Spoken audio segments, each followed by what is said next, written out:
Welcome to Squatch-D TV, where the truth is first before all else. Join your hosts, veteran investigator, TV personality, and author Steve Kulls, and from the Kentucky Bigfoot Research Project and the Kentucky Fried Fixes channel, Chris Bennett. Sit back and prepare to take yourself on a journey with the longest-running Bigfoot podcast, Squatch-D TV. Here are your hosts, Steve and Chris.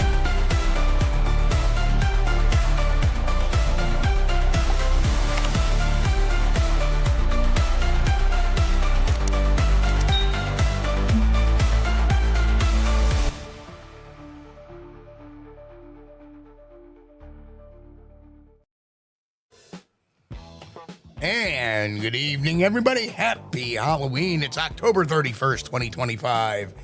And I'm your host, Steve Kulls, right here along with my co-host, the great Chris Bennett. What's up, brother? Steve, what's happening? It's Halloween. I didn't get any candy, but we didn't give out much candy this year, so I guess I still got plenty. I just started buffering. Walter Kroll, are you booing us? Oh, no, Walter. I don't think he meant to boo us. I think he just meant like boo. Oh, okay. Yeah, tis the season. Yeah. Thank you, Reverend. Oh, thank you. Bigfoot. Thank you. Great costumes.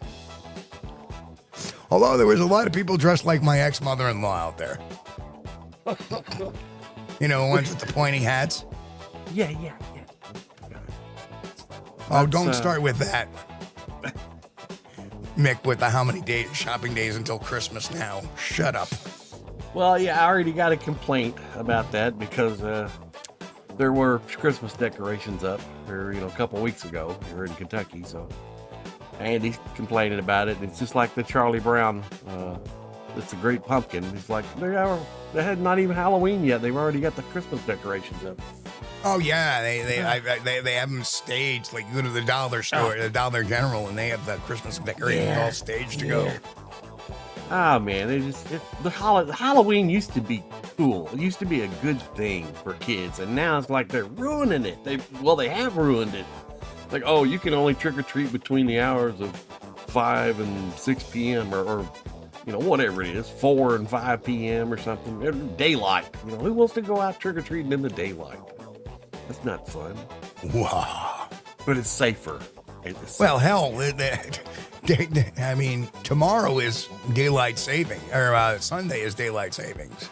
Yeah. So, I mean, it's dark at 5 o'clock. Yeah. Well, that's okay. That's all right. I kind of wish they would get rid of that, though. Personally, I don't really like it. I do. Yeah, the extra hour. Do you know why? Because, well, put the clock back. Yeah, it's dark at 4 o'clock. What the hell am I saying? Go to bed an hour earlier. You're going to get an extra hour sleep. Yeah, okay. Whatever. But, yeah, I guess I don't know. Whatever you get used to, Hell, I remember we used to trick or treat. Didn't matter if it was snowing or not. Oh. Me and a few friends would go, and we would literally grid off the whole section of our community. That's all right, it, man. We're gonna hit this section first, Yes. and within an hour we'll be over to this section. And we would come home with 2 bags full of candy, like pounds. Exactly, man. We would, by today's standard, we would come back with like a $40 or $50 bag of candy. Yeah. So that was the thing, people used to, and the kids used to plan for this thing, we go here. They'd break out the grid maps. Yeah, exactly. But Mick now got it's mugged like, when he was. That's got to be a story behind there. Oh no. I haven't been checking out the chat room yet, but I see there's a lot of people. There's a lot of people in chat tonight. Hey guys. Well, a lot of talking people. Yeah. Wow. But here we are, man. It is. I tell you what, it gets really tough sometimes working, and then I was up mega early today, so yeah, got a lot going on, as a lot of people may or may not know. But we'll be covering that on Sunday's show, which will be the unsung hero, Dr. Wolf Henner Fehrenbach. Yeah. And we're going to do a little tribute to him. We're going to actually grab some clips of the show. We had him on way back when. Yeah. And we'll while. play back some clips of that. But we just learned that about 2 weeks ago, Dr. Fahrenbach had passed away. Of course, he wasn't really in a lot of communication with a lot of people. He retired back in, I think, 2009. Yeah, he had a long run too. Yeah, give him credit. Good long life. Yep. Of course, like to have seen it go a little longer, but we only get so much time. I know Reverend Quantum Bigfoot says he is surprised hardly any mention of that, and that's because he'd been out of the scene for 16, 17 years. Yeah. That's what happens. But, it just goes to prove that his career was not about relevance. It was not about fame. It was just about proving what he believed right. I mean, the only real show he was on that made any big splash was Sasquatch Legend Meets Science. Or Legend Meets Science. The very first one. Yeah. But we'll get more into that all on Sunday night. Tonight, however, we're talking about a really creepy Bigfoot Halloween story. And we actually do a little bit of analysis on this as well. So that's going to be really good. Oh, and welcome, Gianna J. Santino. Good to meet you, sir. Welcome. Thank you Good to see you. Good to see you. Welcome here, and thanks for chiming in. Michael Williams, hello, same here. Yeah, that's true, Michael Williams says, I think candy was a bit cheaper when we were trick-or-treating, LOL. Yeah, it was. Yeah, I used to get a candy bar for like a quarter, like 30 cents. Yeah. Now it's almost $3 straight candy, or in some cases even more. Some more. And grazie. Steve, you sound like one of the old timers. Back when I was a nickel. Everything was a nickel. Loaf of bread, a nickel. Get a Coke and a candy bar, moon pie a nickel for a nickel. Everything was a nickel. I used to get a sandwich, a nickel. Yep, I used to get that refrigerator over there, a nickel. Well, before the show, I was looking around and searching some movies to watch for after the show, because it's Halloween. I wanted to see a good scary movie. And a movie popped up. It popped up, and the title of this show, I reckon it's a new one. It was shot. Oh, here we go. I know what this is. Hang on. Let me get the appropriate. Okay, go ahead. It was filmed in 2024, so it's apparently a relatively new film.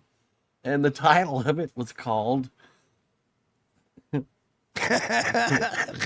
heard it, I laughed. Crackoon. Crackoon. Okay, and... in the likes of Cocaine Bear. Yes, in that spirit, it's another animal that has been corrupted by the drugs of humankind. The cart. But we had Cocaine Bear, and then we had the Cocaine Shark or something. Now we had Cocaine Bear. Now we got Crackoon. You know what's next? You know what's next? I have no idea. The Cartel Crocodile. Yeah, that's it. That's what's next. I'll tell you. The Cartel Crocodile. He is the enforcer for the cartel. But I did watch roughly 5 minutes, just the intro. And even on the intro, I can tell, oh my God, this is a low-budget flick. It's low budget. But somebody in Hollywood has looked at this script and said, oh, Crackoon, gee, I would invest in this, yeah. And new from Columbia Pictures, it's the... M-methaphine anteater. Yeah. Oh, it's terrible. But, I will watch it, see how it goes. I was pleasantly surprised with the Cocaine Bear film. It was pretty. It had its moments. What's an animal beginning with the letter F? Ferret. Ferret. Oh, yes. Okay, and let's not forget... the fentanyl ferret. Yeah. Oh, man. They're taking notes in Hollywood. They're watching this show right now, taking notes. Oh, fentanyl ferret. That's a good one right in there. No. The phenobarbital ferret. Yeah. It's terrible. How about the heroin heron? Well, you know, About a cracked out bird. creativity and original thinking has been dead in Hollywood for decades. But, you know, you got to give them credit in this case. Crackoon, okay? Fentanyl fox. Thank you, Walter. Fentanyl There fox. you go. Yeah. Fox, that's right. Oh, man. Oh, my goodness. But, okay, well, I'll watch that after the show. I'll tell you about it later. Or maybe I'll tell you I wish I had that hour and a half of my life back.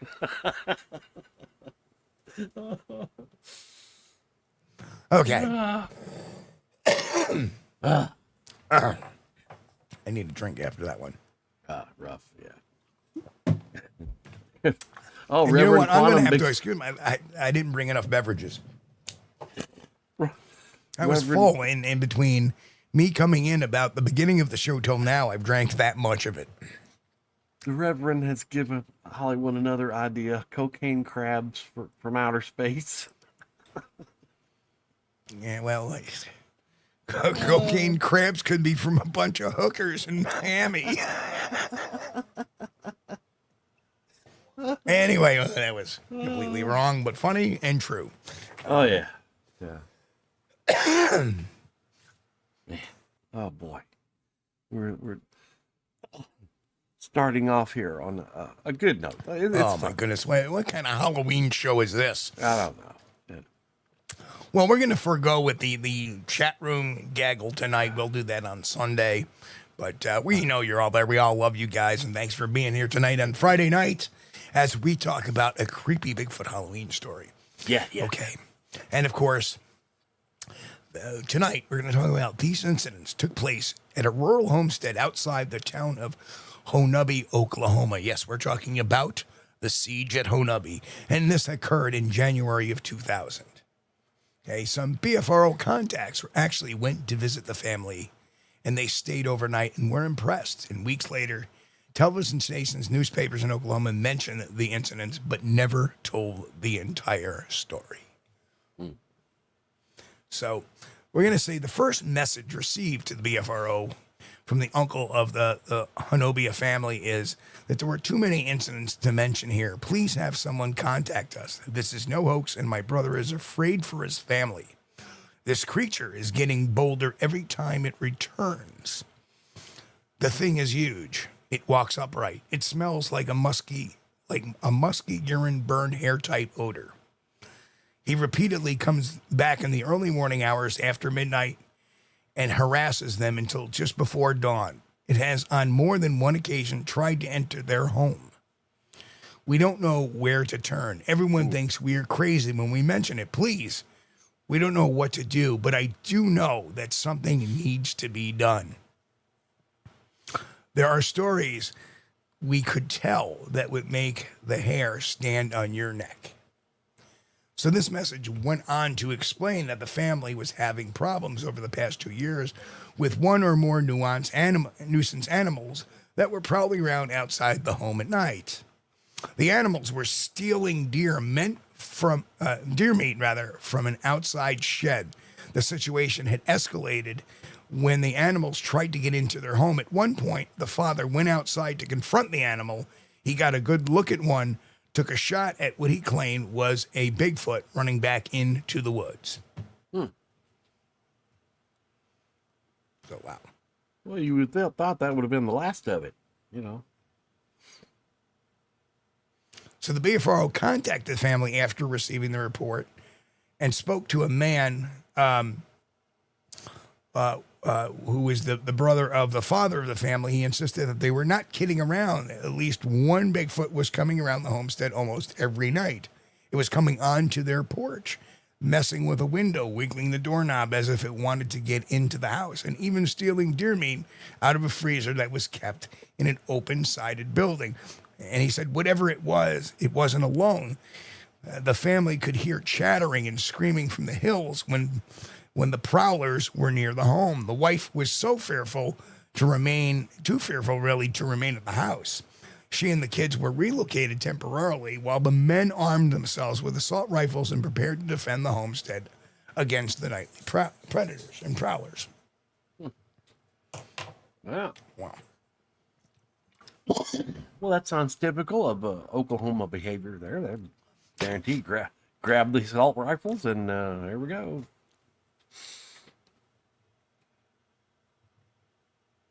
So, so on the night before the first message received, the father fired at one of the animals and thought he may have hit it. Following morning, he had found a substantial trail of blood. Of course, this is in 2000. Of course, it was in 2000, so people weren't very DNA aware at that time. It was a science, but it wasn't to where it is today. So he found a substantial trail of blood in the yard and thought it was from the animal he shot. One of the BFO investigators, an airline pilot from Ohio, offered to visit the scene to hopefully collect some of that blood, the blood that was left in the wake of the previous night's shooting. Another investigator made contact with the residents by phone and began updating other BFO members via email. And this is one such email. The shooter is named Tim. I know his last name, by the way. His brother, the one who originally contacted us, is named Michael. Tim says it was definitely a Bigfoot that he had shot at and thought he might have hit it. It was approximately 70 yards away at night. Oh, wait a minute. 70 yards away at night, and he hit it? No. No. Not unless he had some sort of infrared thermal sniper scope or something. No. There is a trail of blood in the woods, but it leads to the fresh deer kill, not away from the area where the Bigfoot was standing when he fired at it. So that kind of explains it right there. It was deer blood. Tim says the Bigfoot ran after he shot at it, but then he and his brother could hear it and others on the hillside for several hours after the shooting. That suggests to me he didn't even wound it, and all the blood is from the deer. So that was the right. I don't think he hit nothing. No. The message continued. Roger's father, a very skilled 72-year-old bear hunter, will remain on the property possibly for a few days. Tim says he doesn't care what we do there, but if the animal comes back to his house and scratches at the window again, he will go out and try to kill it. He has to send his kids to stay with relatives, and he and his wife are clearly terrified. Oh, wow.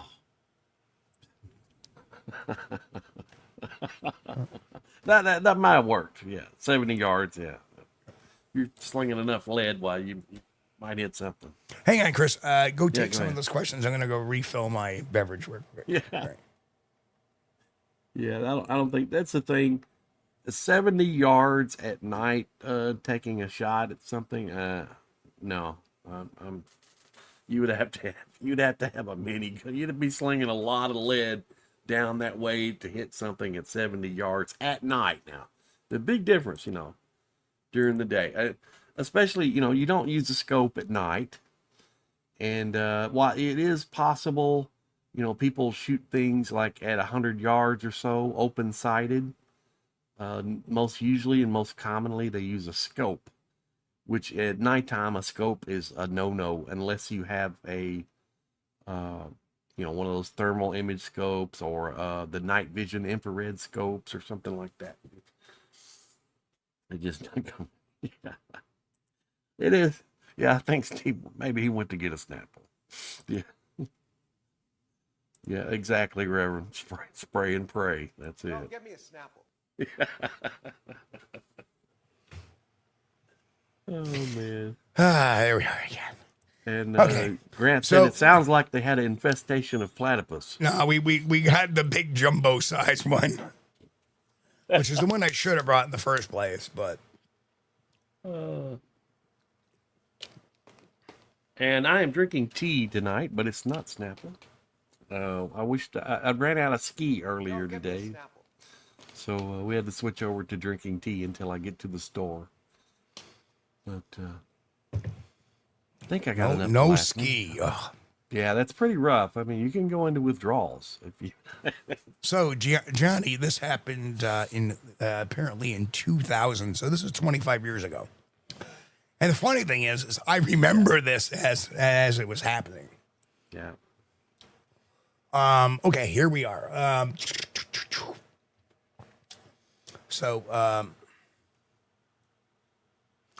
A day later, more was added to the investigator talking to Miles and Roger, and Roger's father are at the location setting up. I spoke with Tim's wife briefly. She reiterated how frightened they are of this thing and described some of the incidents.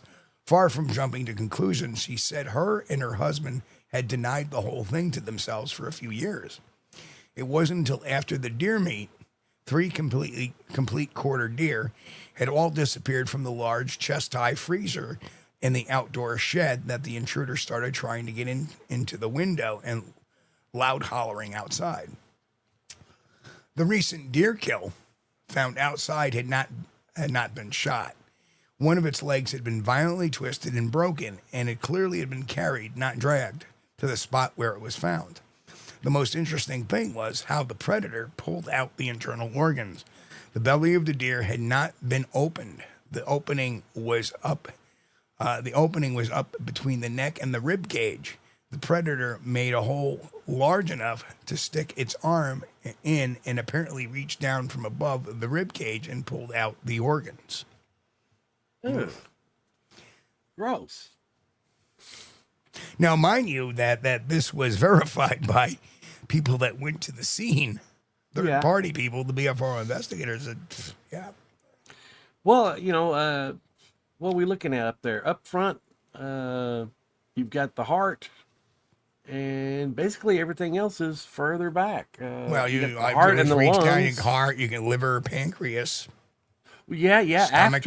After you pass the heart and lungs, then you can get down to the liver and all that stuff. But, well, it makes sense because, if you're trying to get to the heart and liver, the liver you can get through the belly, but if you're trying to get to like the heart muscle, which is a lot of protein, right, you're avoiding having to pull that rib cage apart by going in this way, right? You're just going through the soft and then reach down. There you go. Bon appetit. Be difficult to do that with one hand too. I mean, yuck. Okay. There is no doubt in the lady's mind on the main question. She's adamant that it's not a bear. The loud vocalizations, tree thrashing, chattering, and whistling outside the house at night are the most noticeable recurring things. Very interesting. They mentioned whistling, by the way. Mm-hmm. There was considerably more noise during the night the deer was killed. 12 hours later, more details. I was on the phone with the people at the house last night for a few hours. I was asking questions and listening to what was happening. Things got very hectic at one point. These guys were actually shooting from the porch while I was on the phone. As of this morning, they did not have a body. According to Tim and Michael, this morning, Miles and Roger went to check out a cave in the area where one had been seen during the day, according to another local witness who had came to speak with Miles and Roger yesterday. Mm-hmm. Apparently, all they saw was a few Bigfoots last night near the property. I did see something a few minutes after the initial sighting they got shot at that reflected like a red reflector. It was there just for a second in the trees across the road, about 7 or 8 feet high. Anyway, they would see something and shoot, but there would be no scream or sound of anything running away. There were no screams at all that night or any definitive moving in the brush. Of course, listening was hampered by the sound of the rain on wet leaves. Miles and Roger shot some videotape of the situation with their camcorder. They tried to document the eyes on the hillside, but it was too fleeting to capture on tape. The heavy rain complicated matters by forcing them to stay on the porch most of the night. By the end of the day, it was decided that Miles and Roger, that the residents could adequately protect themselves. The investigators packed up, asked to be contacted if any evidence of sort became available. It never did. As with any small town situation, word got out what was happening at the property. Not only did everyone seem to know what was going on, but the location soon came under surveillance by the State Fish and Game Office.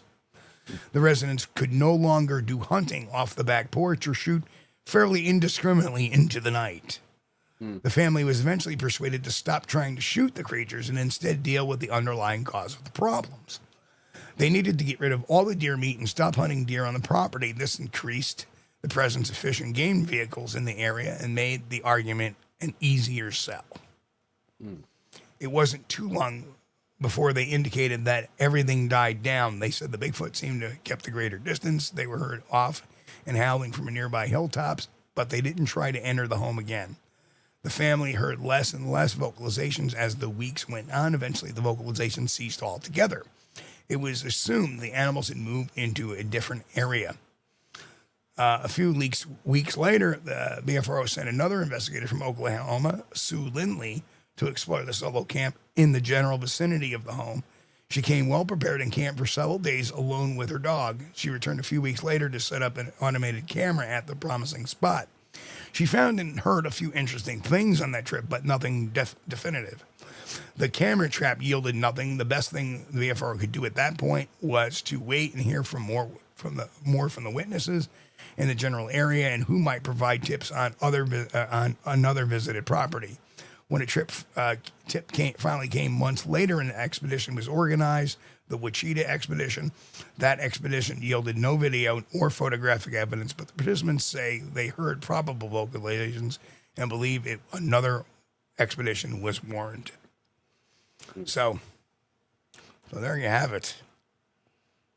Well, they were doing good, had all kinds of activity until the game warden started coming around. Yep. And then all the Bigfoot take off. Oh man. Well, so, that's sort of behavior though. That's unheard of. These creatures sticking around even after they're being shot at. Well, here's the thing.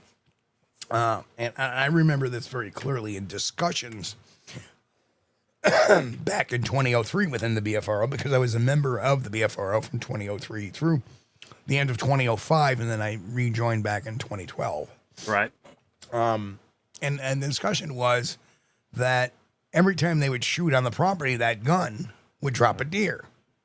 Right. And as you know, some of the deer were missing, so in essence, they believed that what that meant was that when they heard the gun, it was like the dinner bell. They associated that with food.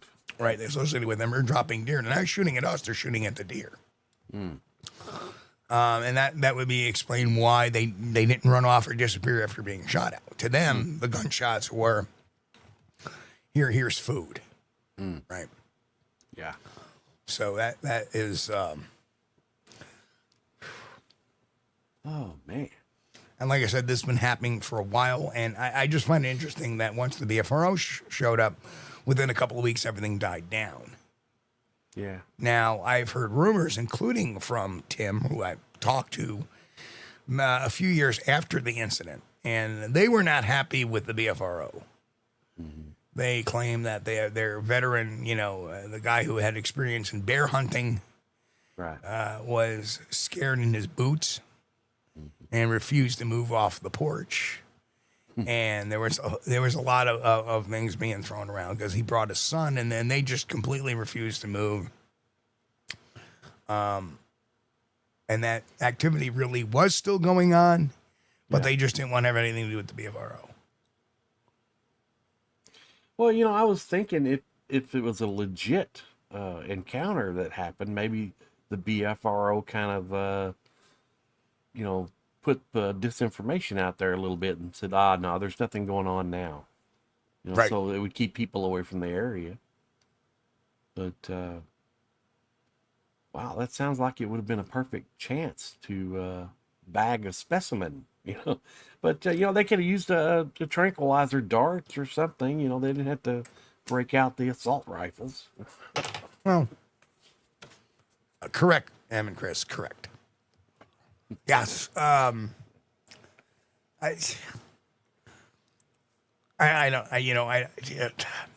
tranquilizer I've never held in great regard because they don't fire ballistically. They generally fire by CO2. Yeah. Yeah, that's one thing. Yeah. And if they hit something on the way, like a leaf, that changes the trajectory pretty easy because it's a large and very slow moving projectile. Yeah, you can comparatively actually see to a the ballistic dart. round. Yeah. Yeah, you can see the dart going through the air. Yeah. So But, I never had really, and then you don't know what to charge it with. You may get the Bigfoot a little high. That was the big thing. Yeah, with those types of Oh my god, wow. well, those types of anesthesia. Look at the pretty colors in the sky. If you don't get the dosage right, you could pretty Right. much kill the Bigfoot. Right. You know, not unintentionally, but and then again, if you don't get the dosage high enough, well, you just make him a little loopy, and he's still running off somewhere. Yeah. Whoa! Look at the colors. Yeah. Oh man. But what a story, though. I mean, you know. So let's look at some behavioral incident breakdowns of this. So the location again was a remote homestead outside Honobia, Oklahoma, and actually it's spelled like Honobia, but it's all the locals pronounce it Honobia. Yeah, every time I see it, I want to say Honobia, okay? Every time I see it. Yeah, me too, yeah. Honobia. Time frame was the late 1990s, activity culminating in the January 2000 siege. The witnesses primary were Tim and Michael, and spouses and children. So what we had was nighttime phenomenon report of nighttime visits by multiple large upright figures, theft of venison from outdoor freezer, repeated doorknob and window manipulation. And we've had a very similar story back in the late 60s in Vermont at the Gaelic farm, which is by my research area number 2, where we, in the same area, we got that upright thermal image of something walking along the shoreline near a crevasse in the middle of the night with no lights, making no sound, not responding to any of our calls or anything like that. So, but yeah, they had a similar thing where a creature had gotten on their front porch and apparently did try the doorknob too. You think about it, the doorknob's round and it looks kind of interesting. So they tend to grab onto those things. Oh, curiosity, you know, yeah. Right.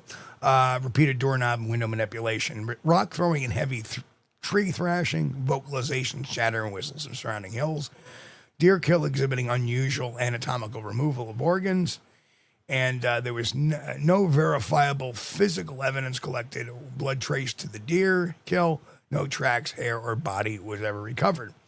And the outcome was the activity ended with the removal of food sources and cessation of shooting from the porch. Now, one of the things they were doing that we did not get into in this was that the family, and I remember talking to Tim about this, the family was putting some deer feed on the ground. I forget what it was, corn or peas or something like that. So, Yeah. Snap pea, whatever. Yeah. And that would have the deer come in to feed on that. Right. And then they would shoot the deer and have a deer full of meat for the year or a couple of years. That's not nice. So but, that's what was drawing the Sasquatch in, was all these deer kills. It was free game, including having all this deer on their property. Yeah. So to do that, they removed all of that food source that the deer were feeding off of, which meant the deer wouldn't come there to feed anymore. Right. And that's what removed that whole situation off. Snow peas. Thank you. Yep. Well, when I looked it up in the maps, Honobia. It's right down in Chris with snow peas. Yeah. It's, so they removed that. And Evan Chris knows this story well. Southeast Oklahoma, near Arkansas, about 30 miles from the border. So, yeah, where it's at is, it's pretty squatchy up in there. Yeah. Distinct possibility. Yeah. So let's talk about a brief psychological analysis of the witnesses. That always, like I said, that's my area. AOA is psychology and psychology of the witnesses, psychology of the creatures. To see if everything matches up. And the witnesses' behavior did follow a credible fear response progression, common in real predator encounters rather than hoaxing. Over the 2-year period, they experienced escalating anxiety, provocation, protective relocation of family members, and defensive arming. The emotional tone of their communications to the investigators was consistent with genuine fear and loss of control and not attention seeking. And trust me on that. Well, I know like using the word trust me on this one, but believe me that Tim had plenty of opportunity years ago to come on the podcast, and he did not want to be put out there. Right. You know, he put himself out there in a couple of forums, and that was the extent of it. And then immediately regressed. He was not looking for any immediate attention or superstardom. You know, like a guy who's walking his family in Oregon who sees the Bigfoot family across, you know, while he's taking a pee stop, looks across and sees this family or this Bigfoot looking down at his family. He runs down and gets his family out of there. And then many years later creates the Janu and Tracheon, right? Yeah. Not that type of guy. This guy wanted nothing. This guy kind of withdrew from everything. So their actions show classic acute stress reaction, hypervigilance heightened by threat perception, and reinforcement of belief through shared experience. These reactions are typical of isolated rural households facing repeated unexplained disturbances. No evidence in their communication pattern suggested delusion or confabulation. Rather, they attempted to rational explanations before conceding to the Bigfoot hypothesis when behavior exceeded their known animal profiles. Remember, there was that point where she said they really wouldn't want to believe this for a while, and they were just trying to put it off. Yeah. Yeah. And finally, listen, you know, this is getting out of hand. We got to do something. Well, yeah, when they start breaking in and then taking meat out of the freezers, yeah, it's time to do something. That's not the imagination there. Yeah. Now let's look at the investigators' own field notes. They reflected realism rather than embellishment. They documented gunfire, poor weather, and logistical frustration than sensational claims. Right? This further supports the likelihood that the family truly believed their experience was genuine and threatening. Right? There was nothing exorbitant. They like the Bigfoot were coming out every night, and you know, this is happening and that's happening and this is happening, and it's just getting so frustrating. You know, this has got to end, right? So let's look at some of the behavioral analysis of the reported creatures in relation to primate behavior. If taken to face value, these behaviors described corresponded to patterns observed in higher primates exhibiting territorial defense, opportunistic foraging, and intimidation displays. Object throwing and tree trashing, parallel gorilla and chimpanzee threat displays designed to intimidate intruders while maintaining distance. Right? The testing in doors and windows mirrors observed exploratory manipulation by apes who display curiosity toward human structures, especially when associated with food. Right? Nocturnal vocalization and whistling could represent contact calls or territorial warnings, analogous to how chimpanzees or gibbons use vocal signals to coordinate or warn. The theft of meat and surgical removal of organs from prey suggests fine motor control and targeted consumption behavior, something seen in opportunistic primates that prefer nutrient-dense organs. The withdrawal of activity after removal of food sources fits adaptive foraging logic. So when a reliable food supply disappears, the animals relocate rather than persist in risky behavior.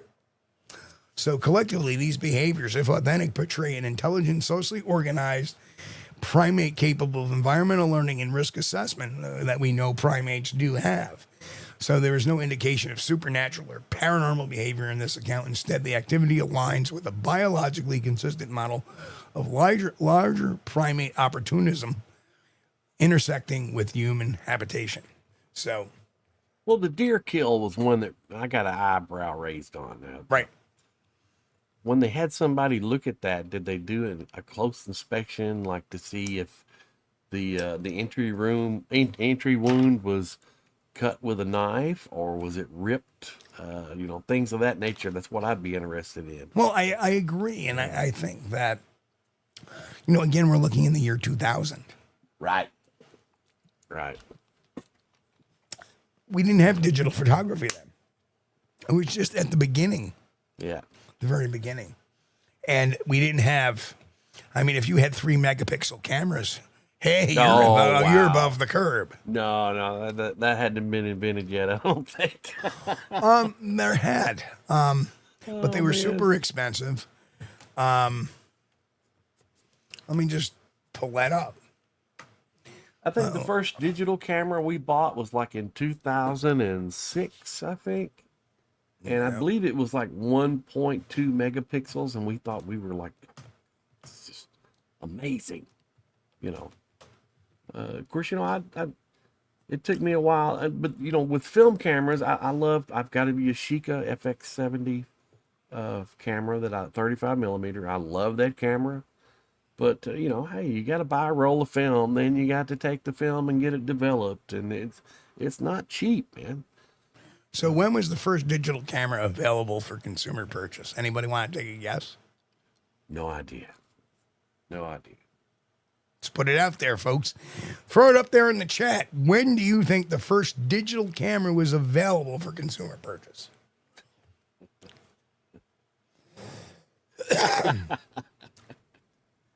Yes, Polaroid. I had one of those too, Grant. Those are cool. Shake it. Peel it back. Yes, I remember those. Grant says 1990. Or, wait a minute, 1990. Then the Rev says he had a Olympus digital camera, 97, 98. Johnny says 2005. Jen says 2003, 2004. I think ours was, you know, like 1.2 megapixels, and we got it like 2006, and I think we paid like $300 and some, which was unheard of, you know, for me to spend that kind of money on something like that. But you know, I've got a weak spot for photography, so yeah. Okay, let's go. So Chris says about 2006. No, that's when I first when do you think it started? I'm guessing maybe 2001, maybe. I don't know. Okay. I'm just guessing. I have no idea. Walter Kroll says 1995. Grant says 90. Jimbo So Mick, says 90. Grant, and Jimbo all say 1990. Yeah. That is correct. Jen says 89. Was it 1990? Oh my God. The first digital camera was available in 1990. Wow.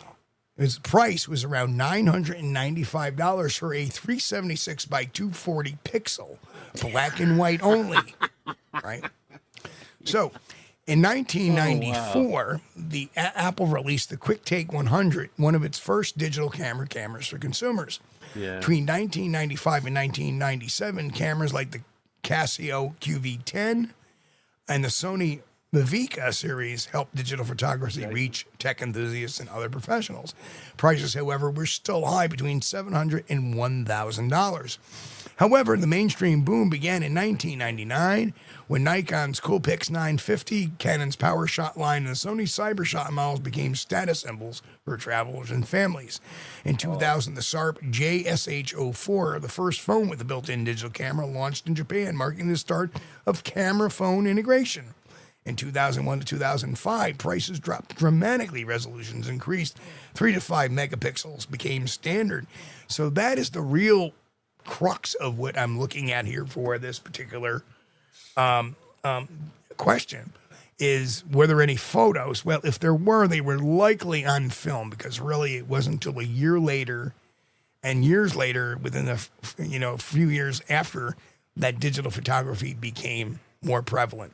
Because I remember getting my first Coolpix camera, because again, I am the Squatch Detective. I was up on the tech, right? And I remember getting that. It was probably around 2002 or 2001. Yeah. Right? I remember getting that. That's how I knew that it was right around 9/11, actually, that I'd gotten this camera. That's how I remember when it started. I did have a flip phone in 2000, and I think it did have a camera on it, but it was like really Right, yeah. terrible, you know. Right. really grainy photos. I was like, oh my God, this is horrible. Kind of like Eric Beckford's film photos. It was pretty bad, man. Weird. Yes. Anyway. But you could play one game on there. I had the game, it was called Snake. Yes, it was Snake. I remember that game. Yeah. And that was just, that was the ultimate technology back then. Yeah. Welcome to Jason Finch. He's a new name, but he's a member here. So, Hey, Jason. Jason, good to see you. A member that we don't hear too much from. Hello. One of our lurkers make up an appearance. One of our members. One of our page members. Channel members. Thank you. And thank you for your membership. So very, very interesting. Yeah. I figured, it was probably been around for a little while. I didn't think it'd been around since 90, though. That's a long time. Jen gotcha. If you get a flip phone today, Snake is still around. Oh, yeah. Oh, man. But that was it. That was my only experience with a digital camera, and then until we bought one, and I'm thinking it was 2006. And it was supposed to be, my wife was kind of up on tech, and she's like, oh, well, we got to get a digital camera. She didn't want, she was tired of waiting for the 35 millimeter pictures to be developed and then come back in the mail and stuff like that. But that's the way it had always been, for me. So that was. Now I just use my phone camera because it's better than some of the. Yeah, I mean, in 1985. Okay, when I first started getting into photography, I could not dream you could take a photo with a device and then look at it instantly. I need to get another one. This one's kind of blurred out there, or something. Well, Jason, our prayers go out to you, and just and we'll pray for you to recover over whatever you need to recover from. So praying with you, Jason. And also, I want to throw, before I forget, I want to throw my condolences out to Mike Ann, Tactical Bigfoot Research. He lost his aunt this past weekend, too. So we want to throw the love out there to you, Mike, and, wish you well. And God, he's had such a rough year between the arm and everything else that's going on. And when it rains, it pours. Yes. You're telling me you should have saw the weather here yesterday. Yeah. It was pouring and raining. We've had cold and dreary. Everywhere. Poop. Cold, dreary, and wet has been all week. And today we got just a little bit of sunshine. And then this evening, sure enough, here it come back. We got some more rain. No, we just have wind here. Yeah, it's been a really, you look out and it's so overcast. You can't see the sun during the day. It feels like it's 6 o'clock in the morning all day. I bet it's terrible. But hey, that's part of it. Before I move the whole camera over, and I don't know why it's crooked. Yeah, just hold your head like this. Just hold your head like that, and it'll be straight. There, that's better. So anyway, before we go, that is the story of the siege at Honabi, and let us know what you think below in the comments. For those who come in late and watch the show, let us know what you think. And make sure that you pop the thumbs up for the show. It helps us with the algorithm. We appreciate that.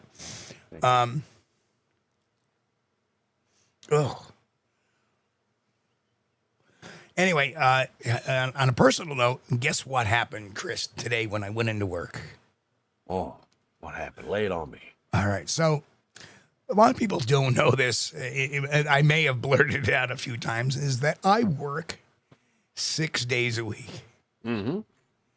Chris has known that. Mm-hmm. The only day I ever get off a week is Sundays. Yeah. And it does create a bunch of havoc in the life, the way of life, because, not having a second day off on a weekday for me is a nightmare because, I trying to get appointments done and stuff like that and having extra time. You can't get anything done if you're only 3 days on Sunday. And mind you, I don't work a lot of hours a day. I average about 5.5, 6 hours a day that I work. But so that kind of evens everything out. Right. 6 days, so I'm working about 40 hours a week, whatever. I'm still considered full-time, which is fine. So I did a little dirty deal, and I'm going to do a double beginning on Thursdays, and I will be off Mondays. Now, originally that was supposed to start on November 10. Right. I walk into work today, and he says, "Well, we moved it up. You have this Monday off. You're good." Oh, what a nice guy! Let's start the whole thing this week. You're good to go. What a great place. Yeah, I got great bosses. I got great bosses. They care about people. We had a young lady who we work with. We took a collection up for her. She got messed up in a really bad car accident on the Mass Turnpike. She got hit by a logging truck. Oh no. And she was in ICU for like 4 or 5 days. She underwent surgery. She had multiple vertebral fractures, and now she's on the road to recovery. And of course, we do what we do. And believe it or not, the company loaned her because she had lost her phone. Her phone was destroyed in the accident. Right. The company loaned her a phone so she can get on her feet and get a new one. Right. They did so much to help to support her. It's amazing. We at our own little site took up a collection and gave a gift package and stuff like that out to her. Yeah. And she, actually wrote us on text. She got her phone. She got her new number back and everything. And she's like, thank you for everything. It was just really cool to see how a company treats people like that. Yeah. Yeah. And, and that's the example. When I come into work, hey, guess what?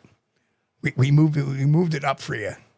You're off this Monday. You can start that this coming week. We don't have to wait another week. Thank you. Thank you. I'll tell you what, it's refreshing to hear that because, I've worked at a lot of places that were just cutthroat. Well, my boss, the unit manager I work for, he's like, he got the okay to a company vehicle and went out to Boston, Mass to visit her in the hospital on company time. Perfectly acceptable. You're checking on our employees. We watch out for it. Right. Very thoughtful. Yeah. So I work for a great company, and I got like the easiest job in the world. Great retirement job. Good. Good. And today I was the candy man. All right. Because it's Halloween. And as I would go into the facilities, I would drop off their meds, and I'm going, trick or treat, ladies, and I would dump a bunch of candy on their desk. Yeah. There you go, trick or treat, and go off to the next stop, and everybody gets so happy. And that's just did that on my own. That's just good public relations. Yeah. There for a long time, I would bring in a bag of atomic fireballs, jawbreakers. I love those things, and. A lot of people came to visit me at my workstation. They come by and grab an atomic fireball. Oh, you used to have the big. Every now and then.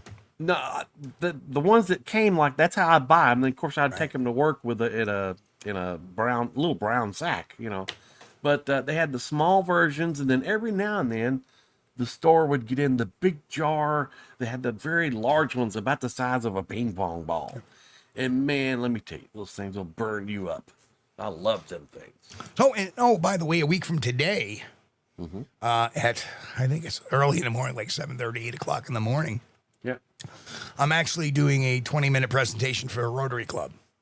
Oh, that's cool. Or a half-hour presentation for a Rotary Club, talking about Bigfoot and my experiences. Well, that's cool. And I was told by them, bring your books too. Bring some books. Yeah. So. Well, that's nice. Yes, so I'm doing that, and then I'll go to work afterwards. But that's the one other thing about work is they are 100% supportive of what I do. Yeah, they think it's really cool. They the younger kids think it's great. I'm a podcaster. Yeah, and they're like, let me subscribe, which I love. So. When I need time off for shows, as long as I know far in advance, because, obviously I'm an intricate part of the team. I don't show up for work. They have to scramble and fill my position. Right. Well, I think it's pretty cool to have Steve Kulls bringing you stuff in, and you're like, and if people have been watching cryptozoology stuff, documentaries and stuff, they're like, hey, I recognize that guy. Oh yeah, and there's a few facilities that is linked to, and they're like, oh yeah, oh my God, that is you. Yeah, like hey, that is dude. you. So, yep. You were on that NatGeo Loch Ness thing. I remember seeing No, you. they're more into the big Bigfoot. I've seen you on the Bigfoot stuff. Yeah. Yes. Because, let's face it, that in New York State, a lot of people, even though we have Champ, a lot of people are not really, Loch Ness, Right. Bigfoot's Yeah, the thing. yeah. Bigfoot is the thing. So That's right. every once in a while, I remember a few years back, I walk into a Stewart's shop, which is our local coffee shop. They have like 600 or 700 different coffee shops in the whole entire New York State. Yeah. And I walk into one, I'm getting coffee or something, and the kid behind the counter goes, "Hey, weren't you in that Bigfoot show?" Huh? Yeah. And that's before, and my tats weren't showing. I had my winter coat on. Yeah. Yeah.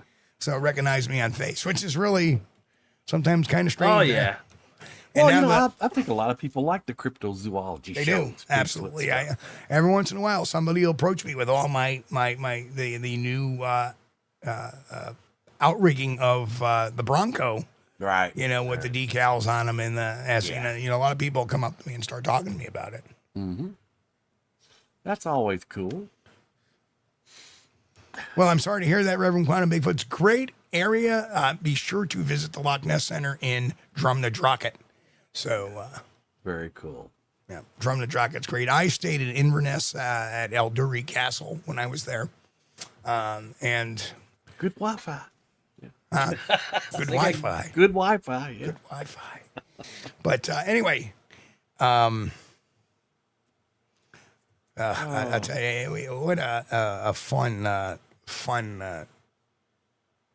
trip that was. But anyway, maybe we'll revisit that sometime. Yeah, I've always said, once we solve this Bigfoot mystery, we should do Loch Ness. Put the Loch Ness monster on the list next. No.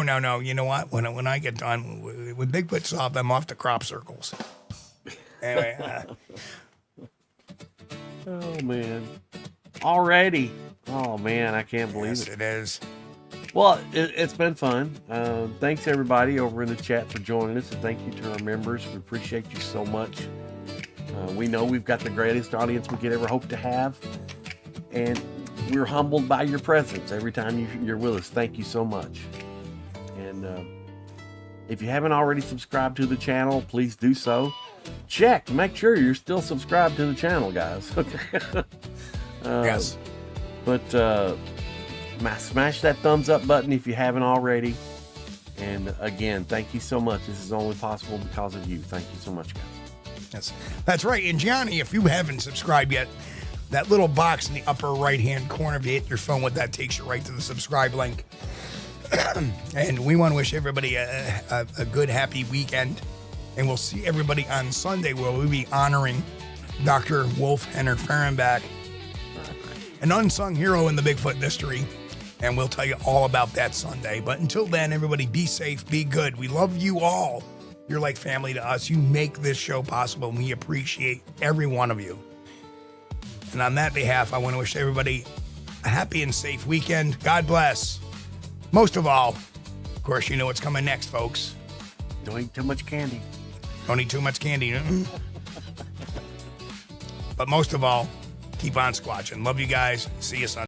We thank you for being here with us on Squatch-D TV. If you haven't taken the time yet, please hit that like button and subscribe to the channel. And oh yes, hit that notification bell too. We don't want you to miss anything. If you really like our content, you should consider becoming a member. And it's really inexpensive and a great way to support not only the show, but honest Bigfoot research. Everyone have a great week. Be safe and God bless. We will see you all here next time on Squatch-D TV. Keep on squatching.